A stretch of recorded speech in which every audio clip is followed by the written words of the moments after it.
पश्चिम बंगाल की मुख्यमंत्री ममता बनर्जी 2 दिन मुर्शिदाबाद दौरे पे आ रही हैं और इस दौरा मुख्यमंत्री ममता बनर्जी का अहम माना जा रहा है।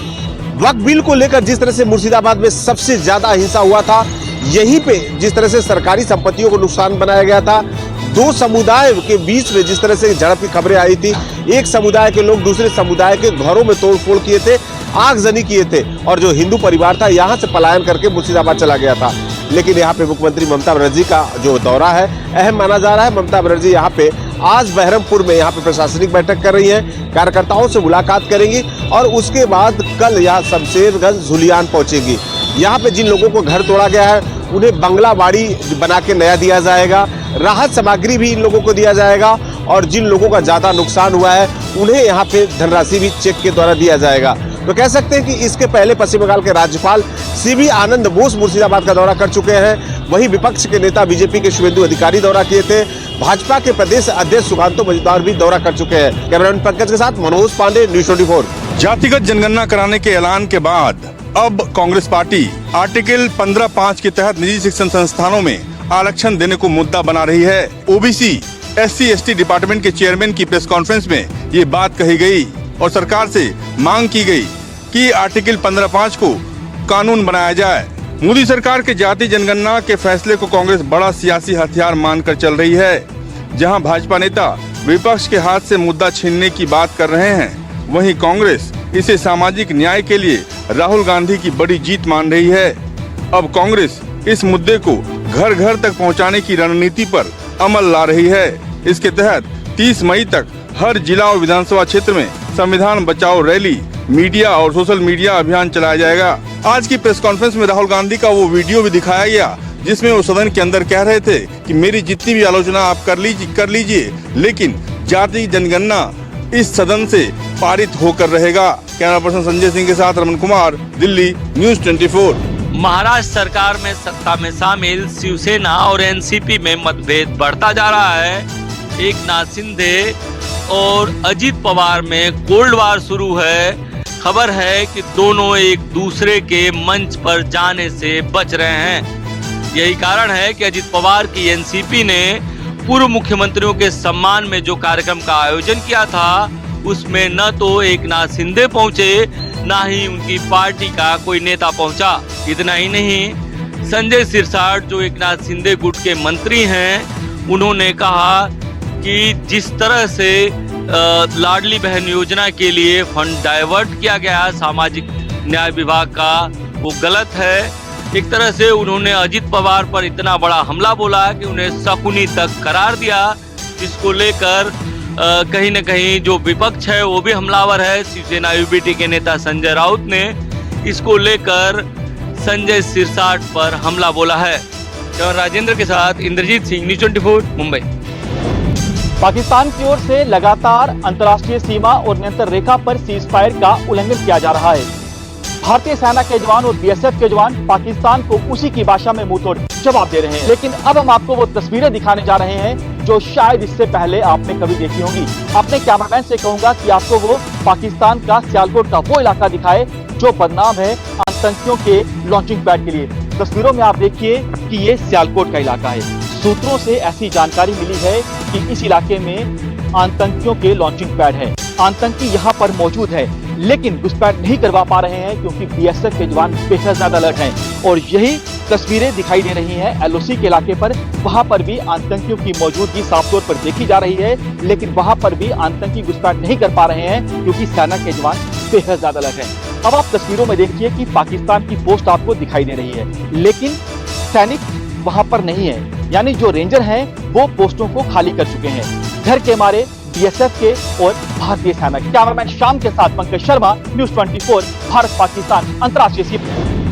जम्मू कश्मीर के पहलगाम में हुए आतंकी हमले के बाद लगातार सुरक्षा को लेकर बैठक चल रहा है, जहां तीनों सेना प्रमुख के बाद अब रक्षा सचिव देश के प्रधानमंत्री नरेंद्र मोदी से मिलने गए थे। आपको बता दें कि भारत ने पाकिस्तान पर कूटनीतिक और आर्थिक दबाव बढ़ा दिया है, साथ ही सैन्य तैयारियां भी तेज कर दी है।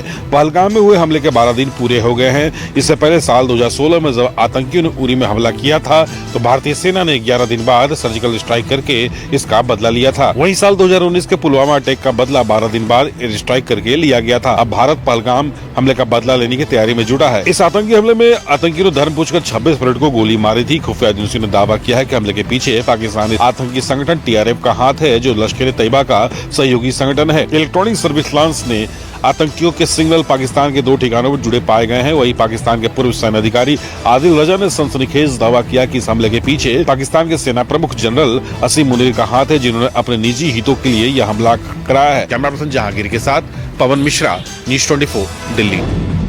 पहलगाम आतंकी हमले के बाद लगातार देश में रणनीतिक स्तर पर बैठकों का दौर जारी है। इस बीच कई फैसले भी लिए जा रहे हैं। पहले जो फैसला एक लिया गया था सिंधु नदी के जल बंटवारे की जो संधि थी उसे निरस्त करने की, अब एक और फैसला ले लिया गया है। चिनाब नदी का पानी जो पाकिस्तान की तरफ जाता है उसको पूरी तरीके से रोक दिया है। यानी कि जिस बगलिहार डैम जो हाइड्रो पावर प्रोजेक्ट है उसके जरिए जो पानी पाकिस्तान की तरफ जाता है उसके गेट बंद कर दिए गए हैं, जिससे माना जा रहा है कि करीब 90% पानी जो पाकिस्तान को जाता था वो इससे रुक जाएगा और उस पर और भी उसके गाद निकालने के काम वगैरह लगातार उसमें शुरू कर दिए गए हैं।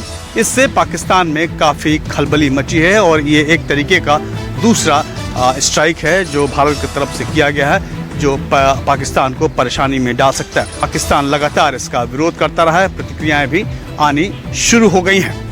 कैमरामैन जहांगीर के साथ प्रशांत देव, न्यूज़ 24 दिल्ली। पहलगाम में हुए आतंकी हमले के बाद भारत ने पाकिस्तान पर कई कड़े प्रहार किए हैं। सबसे बड़ा प्रहार है पाकिस्तान को जाने वाला चिनाब दरिया का पानी बंद कर दिया है। यानी अब पाकिस्तान बूंद बूंद पानी के लिए तरस रहा है। पाकिस्तान रेगिस्तान में तब्दील हो रहा है, क्योंकि भारत ने सबसे बड़ा कूटनीतिक फैसला लिया है कि सिंधु जल संधि समझौते को सस्पेंड कर दिया है। पाकिस्तान की तरफ जाने वाले पानी को पूरी तरह से रोक दिया है। हम इस समय मौजूद है रामबन जिले के अंतर्गत आते बगलिहार बांध परियोजना में। तस्वीरों में आप देखिए कि पाकिस्तान की तरफ जाने वाले पानी को बंद कर दिया है। जो गेट है, गेट को बंद कर दिया है। मकसद है कि पाकिस्तान बूंद बूंद पानी के लिए तरसेगा। कायर पाकिस्तान द्वारा पाले गए आतंकियों ने पहलगाम में निहत्थे पर्यटकों को निशाना बनाया और हम देख रहे हैं कि कैसे एक एक कर जो है पाकिस्तान पर भारत सरकार कड़ा प्रहार कर रही है। कैमरामैन ओंकार के साथ पंकज शर्मा, न्यूज़ 24 बगलिहार रामबन। मध्य प्रदेश में मोहन सरकार के मंत्री को रेस्टोरेंट में खाने की टेबल नहीं मिली और उसके बाद मंत्री जी ने दबंगाई दिखाई। पीओसओ ने धक्का दिया कर्मचारी को और इतना ही नहीं, मंत्री ने खाद्य विभाग की टीम को देर रात बुलाया और सैंपल भी लिए। आपको बता दें कि पूरा मामला मध्य प्रदेश के ग्वालियर का है, जहां प्रवास पर पहुंचे थे मध्य प्रदेश सरकार के चिकित्सा शिक्षा स्वास्थ्य मंत्री नरेंद्र शिवाजी पटेल।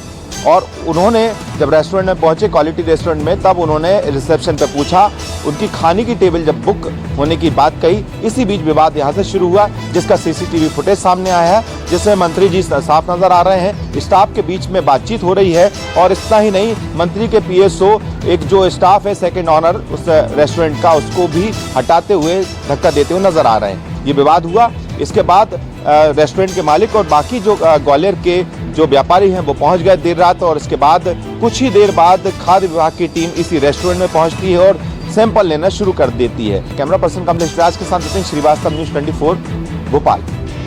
राजधानी दिल्ली के तैमूर नगर इलाके में अवैध निर्माण पर बुलडोजर की कार्रवाई, जो ठीक मेरे पीछे मैं आपको दिखाने की कोशिश कर रहा हूं। बताया जा रहा है कि ये जो तैमूर नगर आईजी कैंप इलाका है और लंबे समय से यहाँ पे ये कहा जा रहा था कि अवैध निर्माण हुआ है, जिसको लेकर डीडीए और बिजली विभाग की तरफ से कार्रवाई की गई। बाकायदा डीडीए की तरफ से नोटिस भी यहाँ दिया गया था अवैध निर्माण को खाली करने का। हालांकि ये कहा जा रहा है कि खाली नहीं हुआ था, जिसके बाद प्रशासन ने कोर्ट से और कहा जाए कि डीडीए की तरफ से एक आदेश आया, जिसके बाद इस कार्रवाई को पूरा करने की कोशिश की जा रही है। जहाँ पैरामिलिट्री के जवान देख रहे हैं, एडमिनिस्ट्रेशन के लोग हैं, पुलिस के जवान हैं और कहा जाए कि तमाम जो आला अधिकारी हैं वो उस मूवमेंट पर नज़र रखें और दर्जन भर से ज़्यादा यहाँ जेसीबी बुलडोजर की कार्रवाई देख रहे हैं। लगातार जो फर्स्ट रो है, बताया जा रहा है 80 से 100 घर ऐसे हैं जिनको तोड़ने का काम आज किया जाएगा। लगभग 2 दिन ये ऐसी कार्रवाई की जाएगी। और ये भी कहा गया है कि कुछ दिनों पहले दिल्ली पुलिस की तरफ से भी यहाँ अवैध बांग्लादेशियों को पकड़ने के लिए यहाँ रेड की गई थी, जिसमें चांद मियाँ एक ऐसे थे जिसको गिरफ्तार किया गया था, जो बताया जा रहा है कि मास्टर माइंड है बांग्लादेशियों को यहाँ रखने के लिए, यानी उनको यहाँ बसाने के लिए, जिसको लेके पुलिस की कई बार कार्रवाई कार्रवाई हुई, लेकिन अब जिस तरीके की कार्रवाई है वो अवैध निर्माण के लिए है, जिसमें डीडीए की टीम और लगातार प्रशासन और दिल्ली पुलिस की टीम यहाँ मौजूद है। कैमरामैन अभिनाथ के साथ राहुल प्रकाश, न्यूज़ 24 दिल्ली। गर्मी की छुट्टियां शुरू होते ही उत्तर भारत जाने वाले यात्रियों की परेशानी भी शुरू हो गई है। इस वक्त हम हैं लोकमान्य तिलक टर्मिनस स्टेशन पर और यहीं से सबसे ज़्यादा जो ट्रेनें हैं वो उत्तर भारत के लिए जाती हैं। यही कारण है कि सबसे ज़्यादा जो भीड़ होती है इसी स्टेशन पर होती है। सबको रिजर्व टिकट नहीं मिल पाता है। कई सारे लोग जो जनरल बोगी होती है उसमें जाते हैं। सबसे ज़्यादा दिक्कतें भी उन्हीं लोगों को होती है। प्रशासन की तरफ से ये पूरी कोशिश है कि जो जनरल बोगी में लोग जाएं उनको कम से कम जनरल बोगी में घुसने में ज़्यादा दिक्कत ना हो, धक्का मुक्की ना हो, भगदड़ न मचे। इसके लिए प्रशासन ने पूरी कोशिश की है। हर साल जो गर्मी का सीजन होता है उसमें ट्रेनें बढ़ाई जाती हैं, विशेष ट्रेनें चलाई जाती हैं, लेकिन फिर भी ये जो ट्रेनों की संख्या है वो पर्याप्त नहीं है। यही कारण है कि लोगों को दिक्कतों का सामना करना पड़ता है। राजेंद्र के साथ इंद्रजीत सिंह, न्यूज़ 24 मुंबई। फिल्म अभिनेता एजाज खान की मुश्किलें कम होने का नाम नहीं ले रही। टेलीविजन शो हाउस अरेस्ट के बाद एजाज खान के सिर पर एक और मुसीबत आ पड़ी है। मुंबई के चारकोप पुलिस ने एक अभिनेत्री के शिकायत के आधार पर अभिनेता एजाज खान के खिलाफ बलात्कार का मामला दर्ज किया है। पुलिस को दिए गए बयान में एक्ट्रेस ने आरोप लगाया कि एजाज ने शादी का झांसा देकर कई बार उसका यौन शोषण किया। महिला का कहना है कि एजाज ने उसे काम देने का वादा भी किया था, साथ ही बोला था कि उनका धर्म 4 शादियां करने की इजाजत देता है, वह उसका पूरा ध्यान भी रखेगा। एजाज के खिलाफ भारतीय न्याय संहिता सेक्शन 64, 64(2) और 74 में केस दर्ज किया गया है। पुलिस का कहना है कि वो मामले की जांच कर रही है। इससे पहले भी रियलिटी शो हाउस अरेस्ट में अश्लीलता फैलाने के आरोप में एजाज खान और शो से जुड़े अन्य लोगों के खिलाफ मुंबई के अंबोली पुलिस स्टेशन में मामला दर्ज किया गया है, जिसकी जांच अंबोली पुलिस कर रही है और समन भी भेजा गया है। सूत्रों की माने तो एजाज खान का फोन स्विच ऑफ है, वो पुलिस के संपर्क में नहीं है। पुलिस उनकी तलाश कर रही है। कैमरा पर्सन विनोद सिंह के साथ अंकुश जायसवाल, न्यूज़ 24 मुंबई। अगर आप बिहार के किसी भी धार्मिक स्थल पर जाकर पूजा करना चाहते हैं या दर्शन करना चाहते हैं, तब आपको अब परेशान होने की कोई जरूरत नहीं है, क्योंकि बिहार सरकार के परिवहन विभाग ने अब बिहार के कई जिलों से सीधा बस सर्विस शुरू करने वाली है, जो सीधा आपको उस धर्म स्थल पर लेकर जाएगी। परिवहन विभाग ने जिलों से परिचालन शुरू करने से पहले धार्मिक स्थलों का ब्यौरा मांगा है, जहां लोगों को पहुंचने में सबसे अधिक परेशानी होती है। उन सभी स्थलों पर प्रथम चरण में बसों का परिचालन शुरू होगा। इसके लिए विभाग के स्तर पर बसों की खरीद होगी। सभी बस इलेक्ट्रिक या सीएनजी होंगे, जिसमें यात्रियों के लिए सभी सुविधाएं होगी। इसमें एक गाइड भी रहेगा जो धार्मिक स्थलों की जानकारी लोगों को देगा। परिवहन विभाग लगभग 30 बसों की खरीद करेगा। इसके लिए विभागीय स्तर पर तैयारी कर ली गई है। बिहार के लोगों को पहले किसी भी धर्म स्थल पर जाने के लिए कई बार बसें बदलनी पड़ती थी, लेकिन अब उनको सीधा बस सर्विस मिलेगी, जहां वो जाकर पूजा कर सकेंगे और दर्शन कर सकेंगे। कैमरामैन ऋषि के साथ सौरभ कुमार, पटना, न्यूज़ 24। लाहौल स्पीति की चोटियों पर बर्फबारी। शिमला, सोलन, कुल्लू में ओलावृष्टि से नकदी फसलों को भारी नुकसान। हिमाचल में 10 मई तक होगी बारिश। 2 दिन 5 जिलों में ऑरेंज अलर्ट। तापमान में आई भारी गिरावट। हिमाचल प्रदेश में 1 मई से निरंतर बारिश हो रही है। इस दौरान कई जिलों में ओलावृष्टि ने फसलों को तहस-नहस कर दिया है। खासकर शिमला जिला के ज्यादातर भागों में सेब की फसलों को भारी नुकसान पहुंचा है। राजेश शर्मा, शिमला, न्यूज़ 24।